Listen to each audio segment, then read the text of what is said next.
Yes, with ugly-looking helicopters. Well, there's a couple reasons they don't look nice other than their helicopters. The C-5, we use them to load and unload on the C-5 to practice for loadmasters because the only way to do real good training is with their type helicopter, and we did restore it so we could repaint it Air Force markings. Eventually we may get a chance to clean these up a little, but right now they're just here for training aid. There is some finish really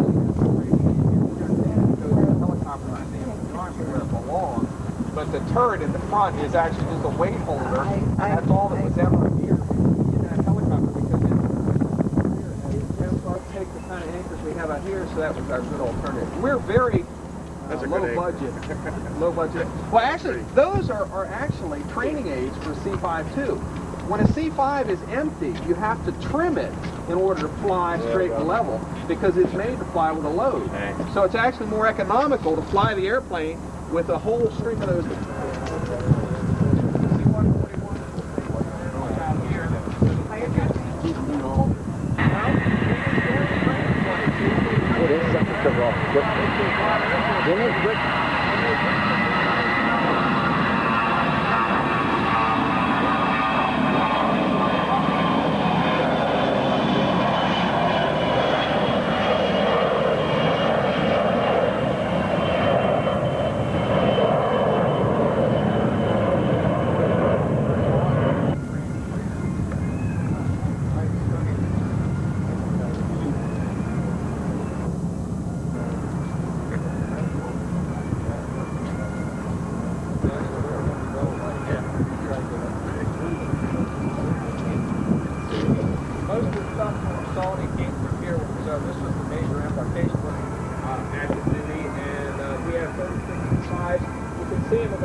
There's going to be a 141 come back this way, but you've already seen one of those. That's going to be. Our F-101 Voodoo is our only jet fighter.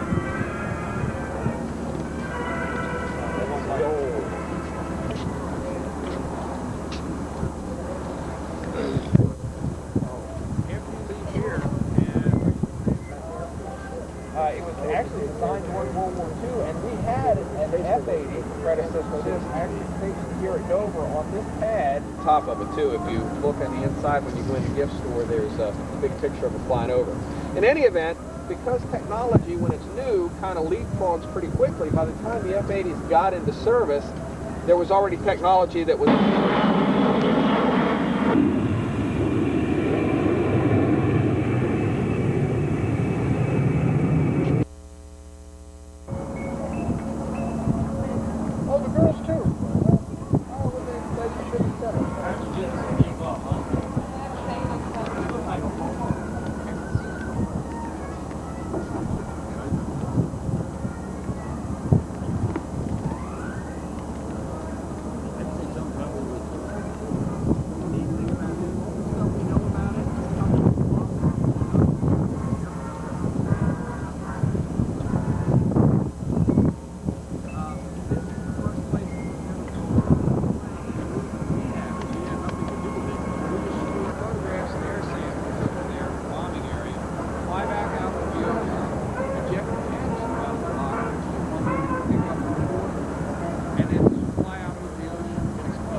Looked at tremendous lift on them engines.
Gotcha, gotcha.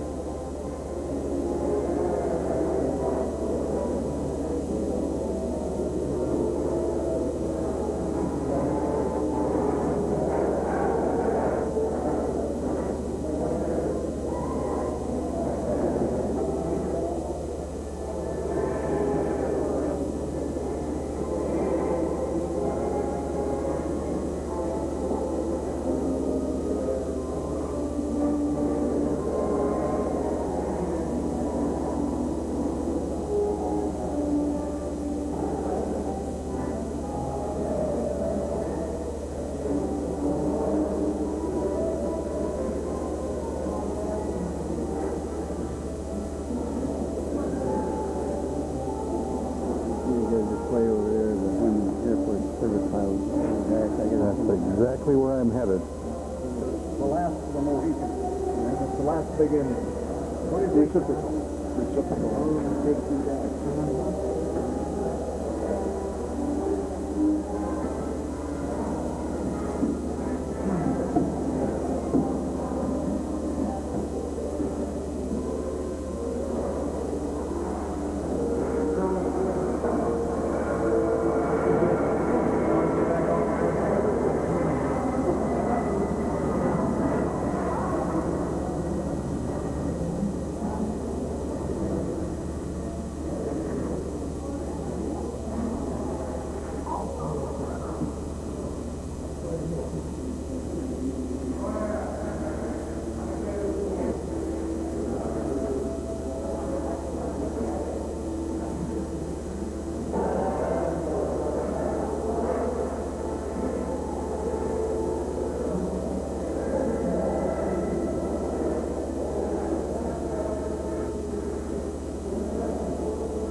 I'm going to have one of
a really nice place.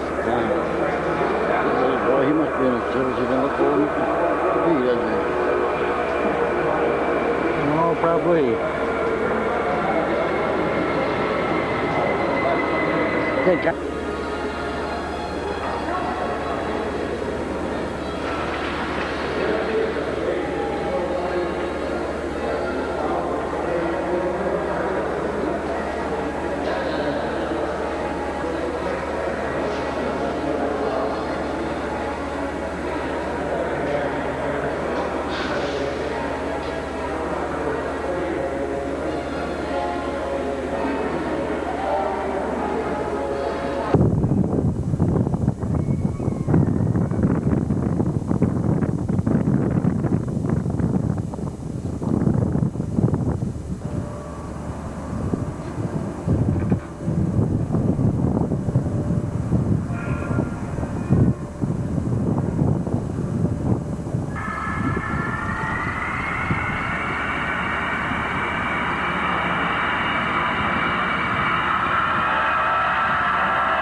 Somebody told me it is. The difference is in those days.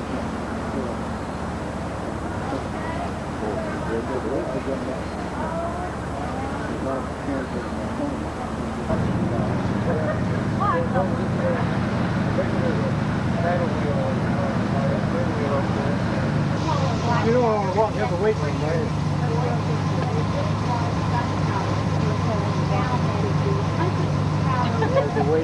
Along the river were made of this same kind of rock that you see here. Well, he didn't have to import something to build. And when you have a business such as gunpowder, you want strong buildings. There were he wanted to take on the same thoughts and ideals that Thomas Jefferson had. And Jefferson, you know, believed that you could make all the things that you needed to be a very sufficient person just right within your own property. So it was not a manufacturing kind of attitude at all. Around it. But I think, most of us don't have homes as large as 28 cost. Handmade by Mr. E. Paul DuPont in downtown Wilmington. Handmade, they made over 500 but they cost so much money that the old Model T was the...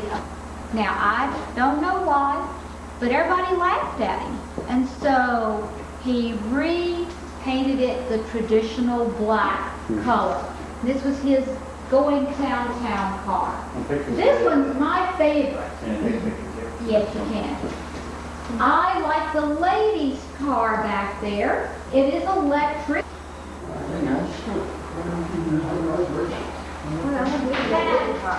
We had a car show here on Saturday. It was out running around the property on Saturday. Okay, well, who's this direction? Probably tells you right there on the thing on me somewhere.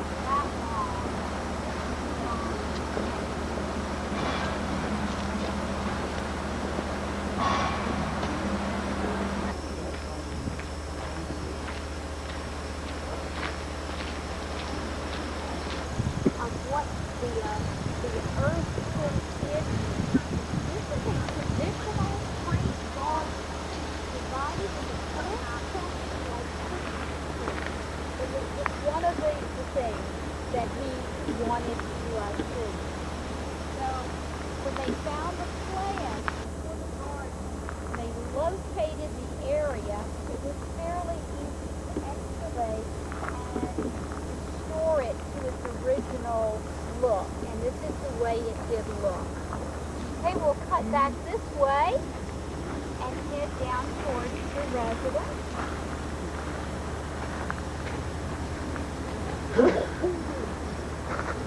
Conestoga wagons which would come down the hill and, of course, stop right there by the residence or the first office. Now, let me give you just a little bit of who belongs to whom, because you're new in the area. And most of their businesses were destroyed, so they were without any senior said, have a good time to come to the new world. Many immigrants did that. Now, here Samuel had two sons. The older one was Victor Marie. And when we stop, you could see back, you can take a look. Victor ran a woolen mill. Now he was, and Jefferson, Thomas Jefferson and DuPont actually exchanged a lot of trees and seedlings and flowers and veg going. We're going to see the first office. Now don't want to confuse you. Mr. DuPont's office was just in his house, right in there. Not until after his death was this office built. And it was built in 18... Well, I wouldn't mind taking that for wood. Light it up. That the one that Mr. DuPont built was just the central portion right here without the added wings on it. That came later. Henry, whose office we were in, put the wings on.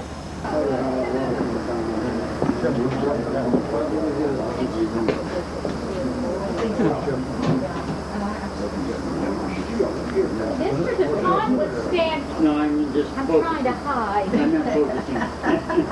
I'm always out of focus, so.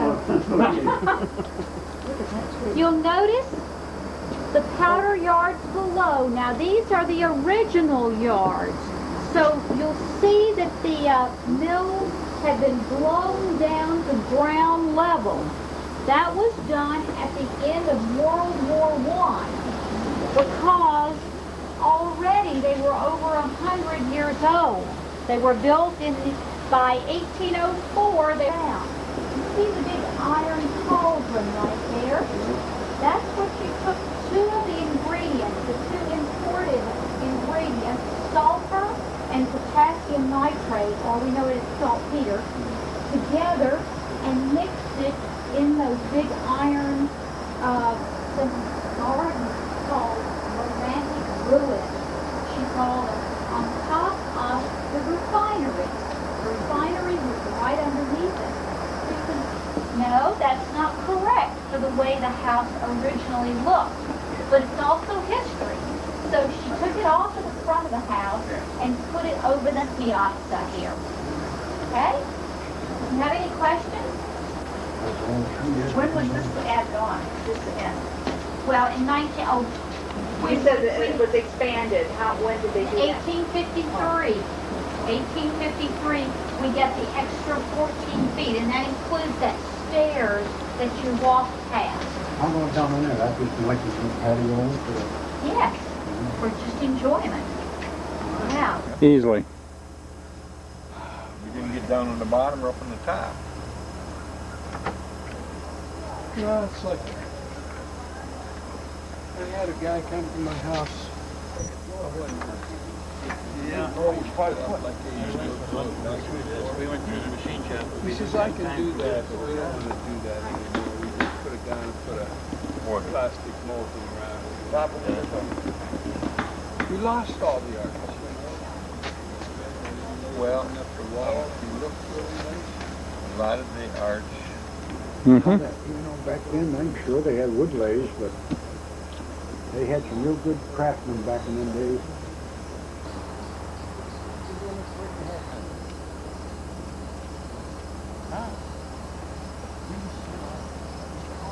I'm right.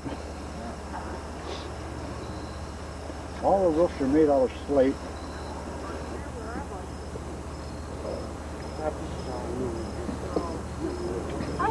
Of course, business got to the point where Mother Nature couldn't supply them with the power they needed to keep the place going.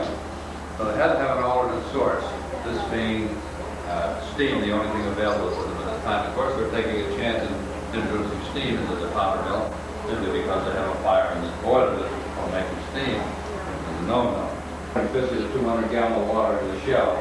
We have 52-inch-and-a-half tubes running through the water. The heat passing from a firebox to the tube, off the stack, boiling our water. We have nothing more than a great big tea kettle. And what we're doing is trapping the steam in this dome, and then 50 pressure, we want to transfer it across through this overhead line, introduce it into our engine through this steam chest located on the cylinder right here. In the cylinder, we have a piston that's going to move back and forth with the steam, pushing our connecting rod to the power. The people, now we have our belts are turning, giving us our power where we want it back into the pack house. The belts, two-ply leather, they're laced, and as I said, they give us proper length and tension, and they last anywhere from 2 to 3 years of service before they would be retired. They speak when they lease the oil as opposed to a petroleum tank oil. Piece of coal you see on the bearing pedals there we're using for fuel. The DuPont company had a vested interest in the coal business at the time of talking about because they were within 150 miles of the anthracite coal field there. They had 7 plants making black powder in that particular area in the late 1890s and the early 1900s. The belts, of course, were the standard method of transmitting power, a machine shop, which is located in the main building down here. All our machines are driven by leather belts. Pressing the spindle, cutting the steam off. Now the spring starts to slow down. The globes are spring loaded, they seat the center, allowing the spindle to rise. More steam coming in, so there's steam fluctuating like this. The flywheel, that acts as an energy bank. Flywheel weighs 900 pounds, and that keeps it at a constant RPM, even though the steam is fluctuating. This is going like this. And what it is nothing more than a cruise control on your automobile. Only thing we're interested in RPMs rather than miles per hour. It's amazing to run all those machines. Well, what they were interested in was power, not speed. Okay, none of the losers. I still see you're using coal there to fire that up water for steam. Right. You could use an alt, but see, you got to keep it back then. Right. You In could other use words, once gas. you get your steam, you keep it right under the peg, right, and you bank your fire so that if you have to, depending on how much you use it. I take it that wood handle is the clutch? The wood handle over there is the clutch? Exactly right. If you want to stop the power going up to the pack house, you take that handle and you pull it over this way, taking that belt from a driven pulley to an idle pulley. And then we can still run the engine and use it for other purposes. I had a machine shop with 100-year-old machinery, belt driven like old.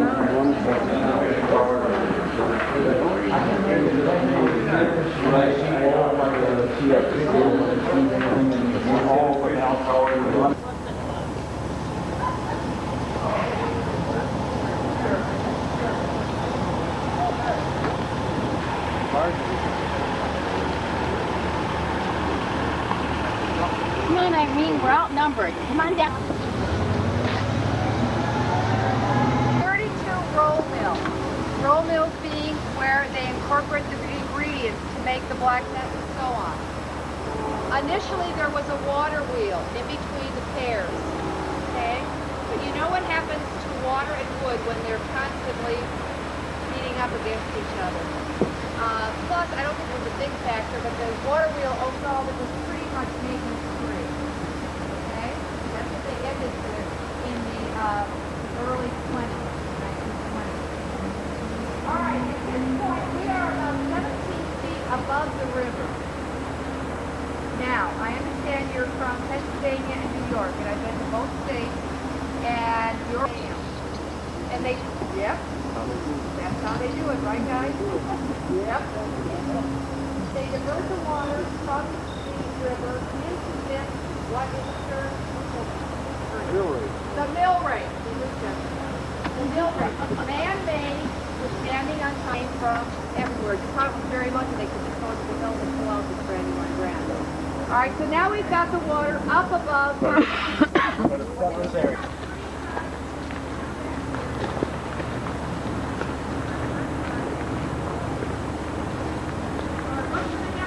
300 pounds, and it's the size, it's the size of a manhole cover, okay?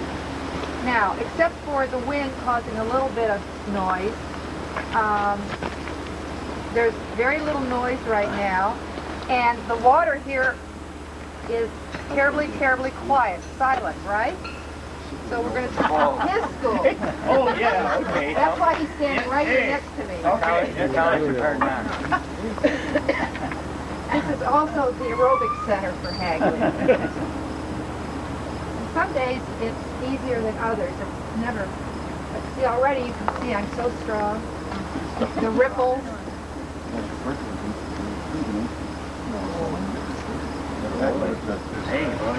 Okay, now what you all can do is if you would go down to the railing and just indicate, I think I can hear it, the gears are going to begin to turn.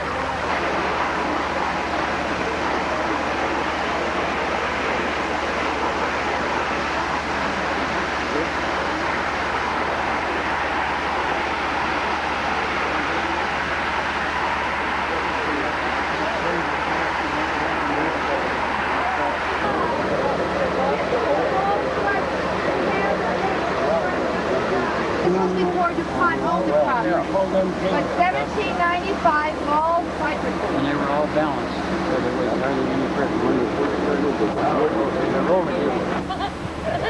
All right, the wall that we just walked by is a protection wall. This one was done by Hagley, but every roll mill had one. There would be one, two, or three roll mill operators. They would take the ingredients off the cart that you're going to see in a minute.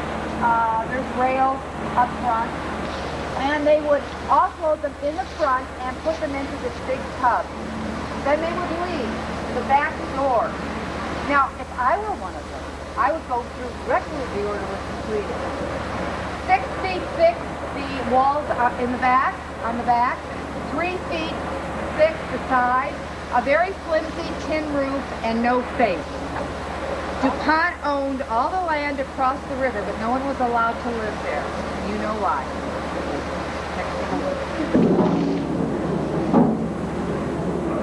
I call it the mix master of the 1800s. You can see spatulas. One fairly high in front, there, that guy. And then the next visible place, a smaller one in the back. What you're doing there is scooping up their mix. Yeah, but I mean, that's where... Of course, that's not real black powder. It's rubber, sawdust, a couple other things. DuPont has always been a very safety-conscious company, and that started right from the beginning. You see wooden rails. The men had wooden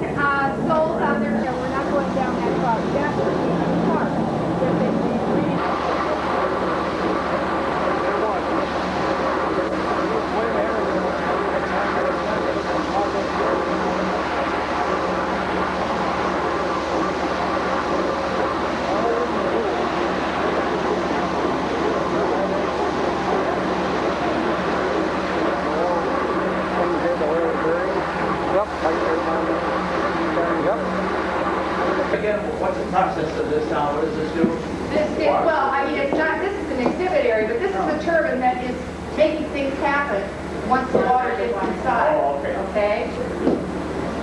This would be the sister to the working one, and they roll mills were used for other things besides black powder, the manufacture of. How about chocolate, cosmetics, plastics, a lot of different things, so they were not exclusive. And that's it.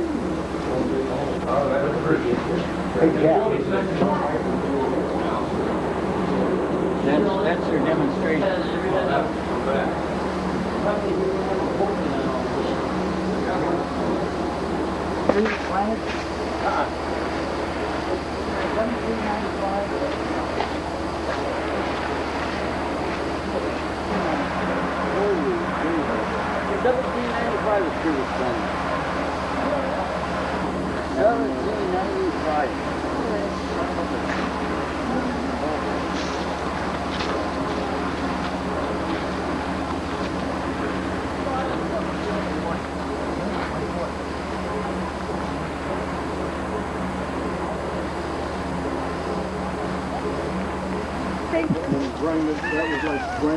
Well, if you would have said so, I'd have done it.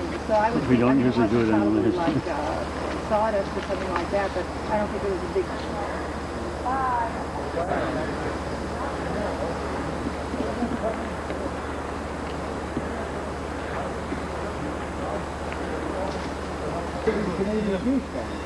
Yeah. Honkers. Oh, yeah.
And got there when I called from our morning. Got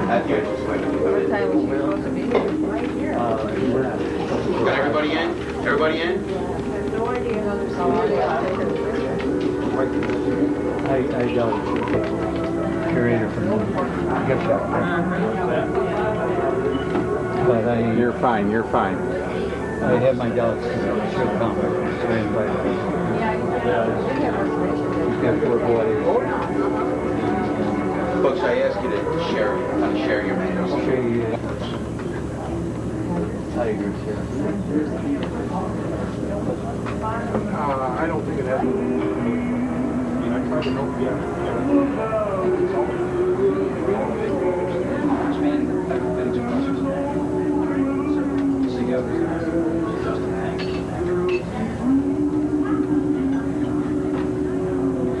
That's one thing that we're here, definitely.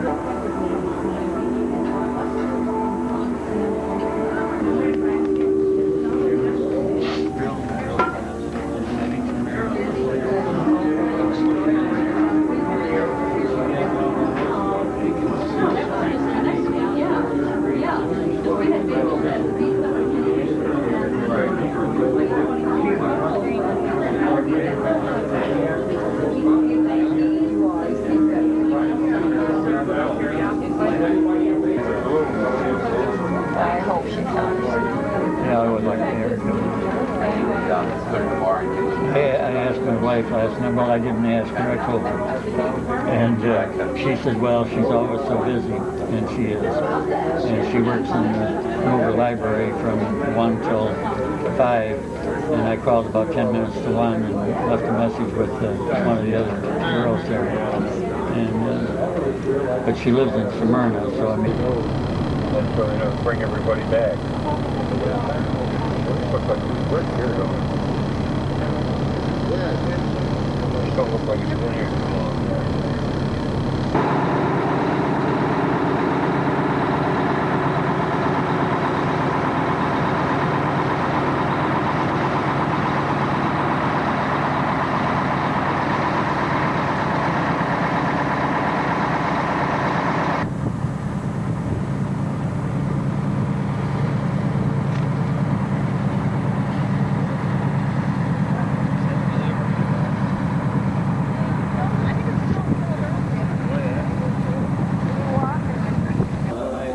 We've been to the airport together. Jamestown. Where's the boys? I don't know. Bill went that way. I haven't She seen took Bud. us through. It wasn't on a, a guided, I work about 20 hours a week and I have a honeymoon day in between. My wife keeps do this, do that.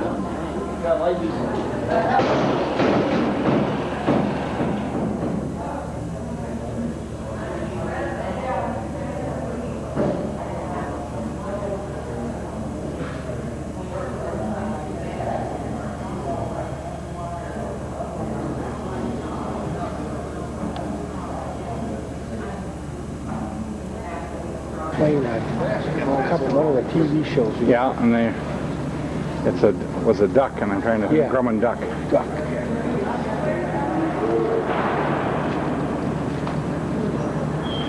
The lady said it wasn't far, about a mile. Yeah.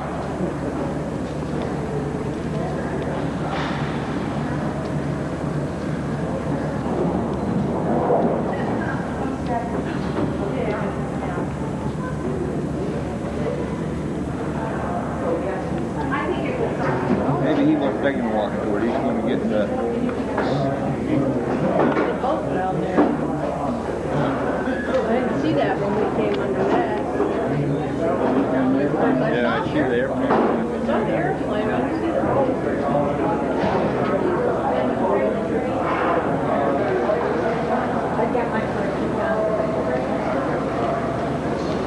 Case 5 years ago, and we haven't been able to put a ball in there. The coach assures us this year he's going to find the key and put another ball in.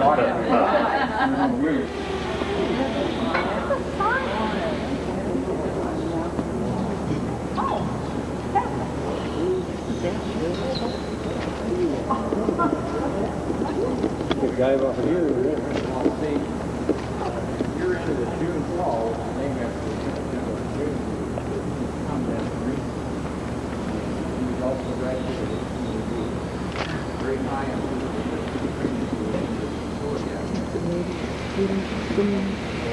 and also veteran training.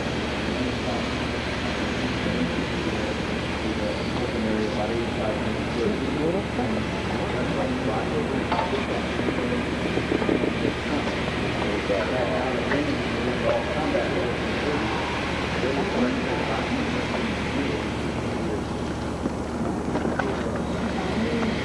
Now this is the, you're looking at our facility.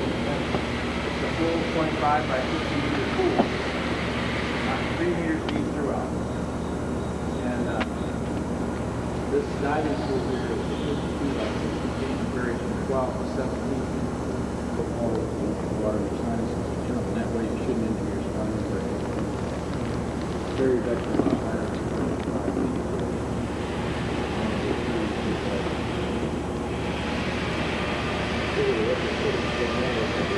If you're doing a mile, you're going to do some of everything.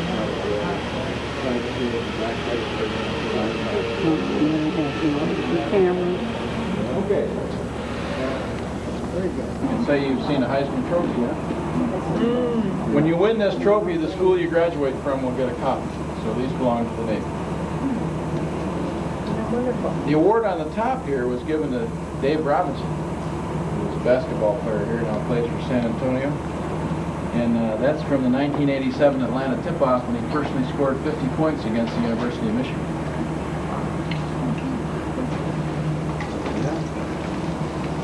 That's quite a feat. Catch me that. Looking out toward the tractor farm, if they're going to go and play at school like Syracuse would have inside their dome there, Boston College and the stadium, team of practice on like the week before, and the snow was thick as the first. And all that land you see along there was recovered from the bay, through the landfill. We put them out on the riverside of that. Something called Colin here, had on a bit more space. The city of Annapolis was in the way on the other side. So we, about 30% of the 338 acres is covered from the bay and the river. Can't do that anymore. We're as big as we're going to get because the environmental laws really don't allow you to use much area of the river. But we are downsizing along with the rest of the military. We don't use many officers. So we've reduced from 36 companies in midshipmen down to 30 companies. And that also allows us to put them all in 2- and 3-man rooms and 7 wings and have a wing vacant to renovate during the year. It takes about 14 months to do a renovation. Now the buildings you see that around here were designed by a young man named Ernest Flagg in the late 1800s. He was a cousin by marriage to Cornelius Vanderbilt II. Vanderbilt sent him to Paris to study art and architecture at the College of Beaux-Arts. And he obviously was influenced by the French Renaissance style of architecture.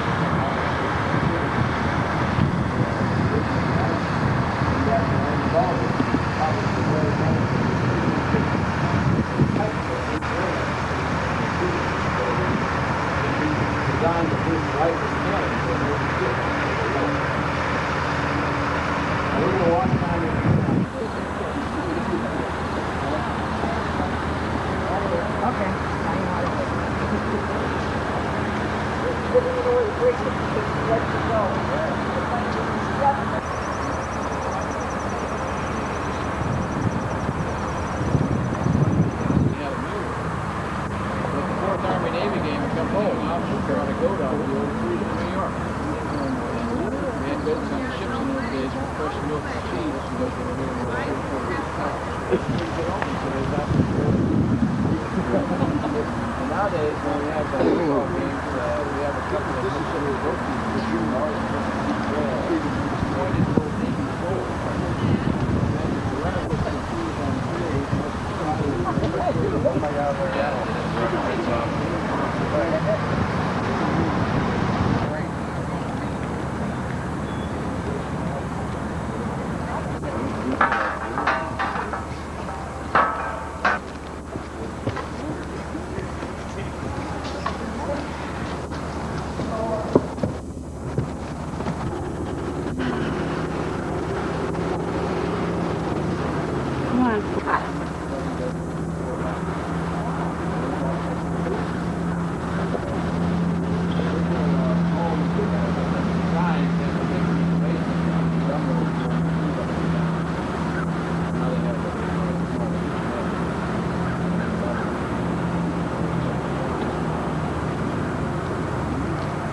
very nice book.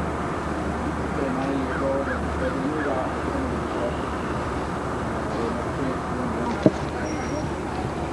stuff. 6,000 square feet. Can handle that. Yeah.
$5 Imagine Mary banners over the brother. Get that flag made 100 days later to include it. Confidence advanced to the 6th flag since the battle of here. That's shown in the picture. Very high. It's the only time in the history of our Navy we ever flown a flag.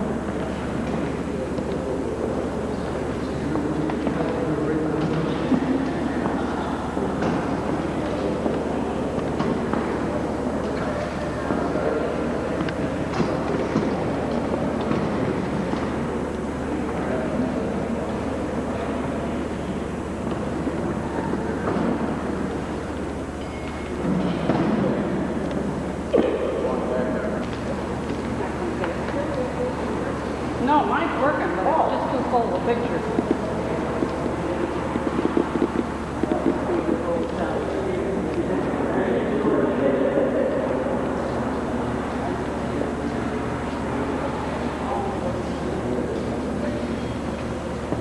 This portrait you see over there, he was in South Dakota. Battle on Annapolis Island. The war he was sent down to Secretary of War. One day she shot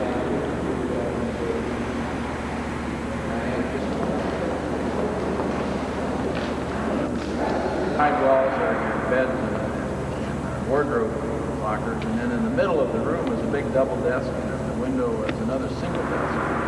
With each midshipman having his own personal computer, it gets pretty crowded. Not much room. When they complete the renovation, they look like this. They actually will sneak over this top of his desk and gets rid of that big double desk. Fleets don't have any insignia other than the anchor.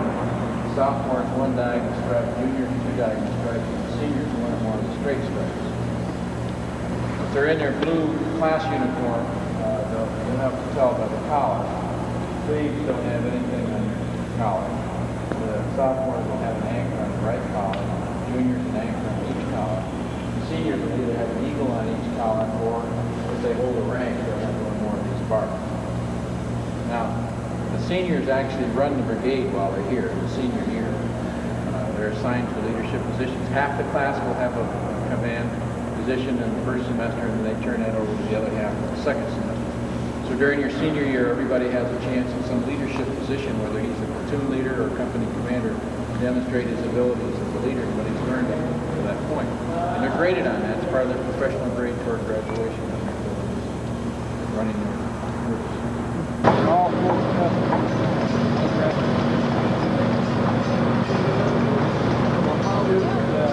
about 17 students per instructor class. That's what he might look like.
First day of commissioning week in May, the police came over 2 o'clock in the evening.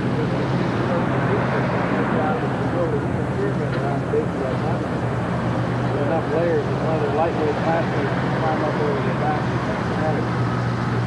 The apples in 4.5 hours.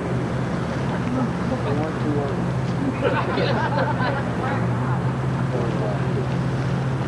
But that's one of the tasks you work at. I said to him, I just been thinking, I said, one generation depends on another. If we hadn't won World War II, these kids wouldn't be here today.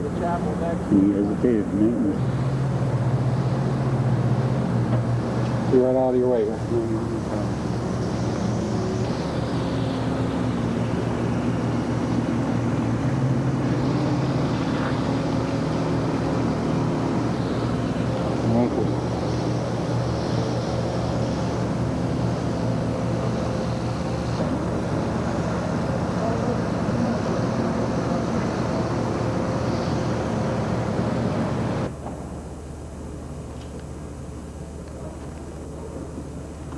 I've seen this many times, but not in person.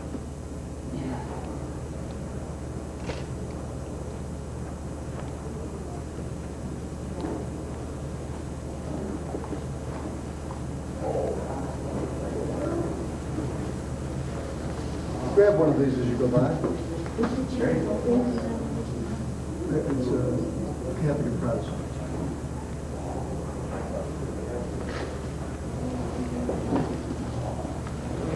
See that dog going to catch her. He'll take his hat off. I didn't know much about it.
Chapel consisted of just this forward dome section, which is according to Greek cross, 4 equal quadrants and housed about 1,200 people.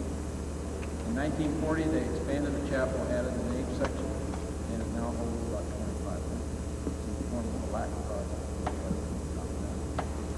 Now, as we came in, we passed a pew with a candle. Bars. That pew was established at the end of the Vietnam War by the midshipmen in memory of all POWs and MIA. It's been expanded to include all of them. Nobody sits there. They're all bodies that are kind of for its location is about where the original chapel is. It's lighted for every service. It gets fresh flowers sprouted by every service. Anytime there was a funeral in here this morning, it was lighted for every service. Now, all of the things you see in here, designed by Mr. Flagg, kind of captured the sea, reference to the sea. So if you came down the side aisle, stained glass windows on each side of the balcony, referred to books of the Bible, the New Testament here, the Old Testament there. Each window picks some reference to the book of the Bible, and some maritime reference. The windows you see in this section of the chapel are 4 of them of the 5 are Tiffany glass.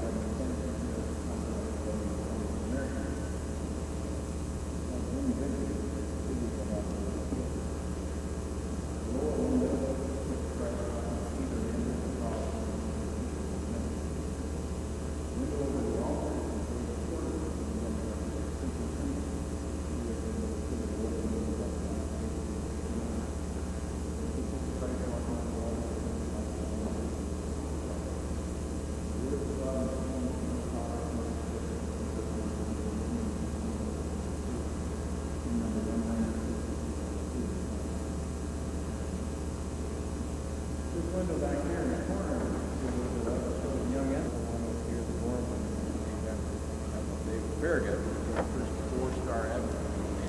And four-star admirals for the Civil War period. Hence the flag and the 4 stars at the top. Now, he was the hero of Mobile Bay in the Civil War. And a very religious man. In fact, his prayer book in the Bible about his thesis there in the wall. And he prayed with his staff the night before that battle for guidance. The morning of the battle, as the ships proceeded up the harbor, the lead ship hit a torpedo, which we would call a mine today, and sunk. The recovered survivors we prayed. A vision from the angel Gabriel who said, keep to the left side of the channel. See the angel with the left arm extended. In the lower part of the room, you can see Farragut himself, the forward rigging of his ship, leading organ in this chapel. Designed by the Moore organ family of Hagerstown, Maryland. The acoustics are tremendous. It has over 6,700 pipes. It's the 10th largest organ in the country. And the organ from the Moore family also designed West Point organ in the Air Force Academy. That company, of course, is no longer in business because people just don't like pipe organ. But if you ever have an opportunity to attend service here, it's open to the public. 9 a.m. on Sunday Thursday, Catholic service, 11 is the Protestant service. We do have an Anglican communion service at 8:30 in the chapel, St. Andrew's Chapel. On my side. But each little plaque there, plate, the name of a former superintendent. I'm going to look up into the loft in the back and see a model ship hanging. It's a symbol that a higher deity exists and protects those who live in the ships. You find a number of those in the name. Any other questions? There's somebody mentioned wedding dresses.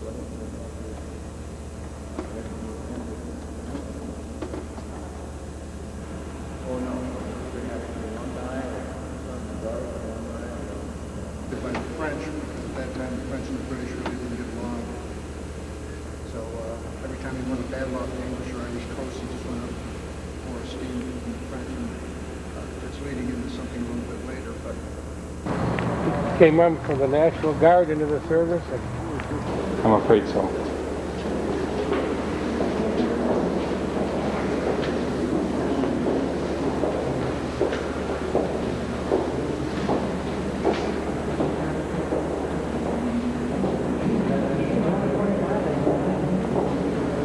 This is I was telling you about the bus by your dad. This is the bus that he did at Jones before he died. There's one down in Monticello. Thomas Jefferson asked for one, and they had one made for him. And I've heard that they had one in Mount Vernon and things like that, but I've never seen one down there, but I know there's one in Monticello. He died when he was 47. He was about 5'4". He's about 3 inches shorter than I am.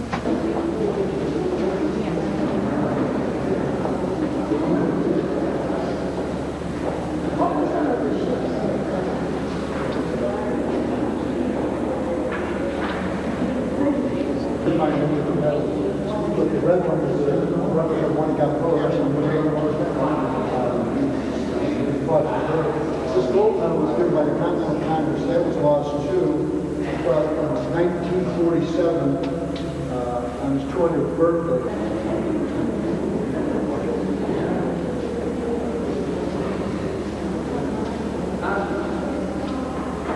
Jack up there too, you see. A flag.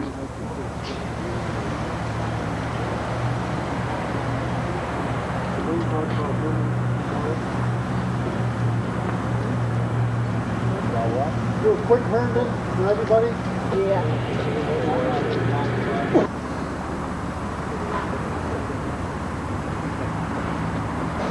Go down in history somehow. You know? There.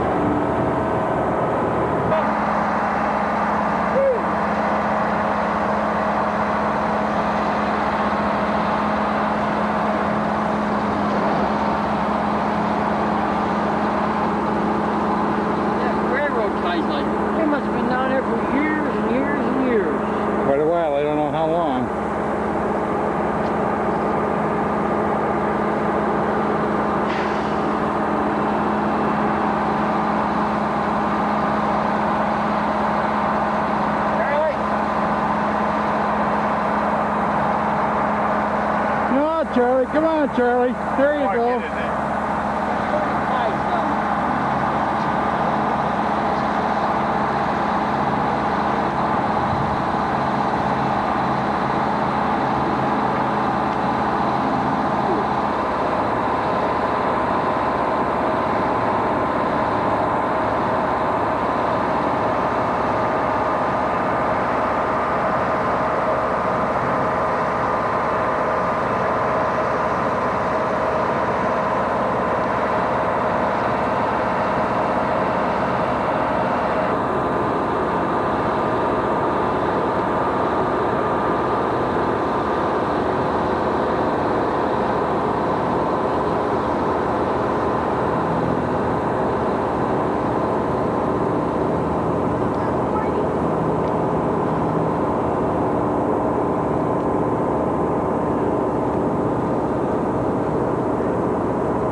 You call that, don't you? That's poetry in motion right there.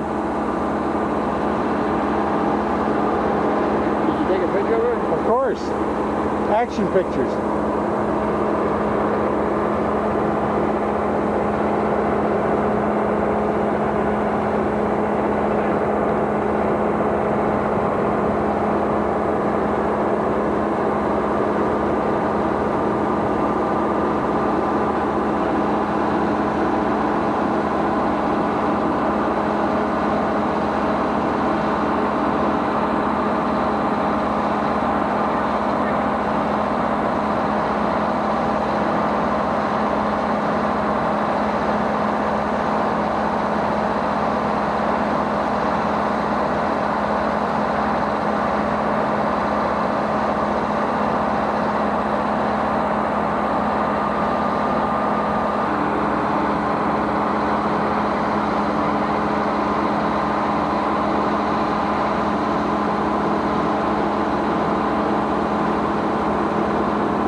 With a midshipman there. Yeah, these are young. This is a French crop and maybe a recruiting commercial they're doing.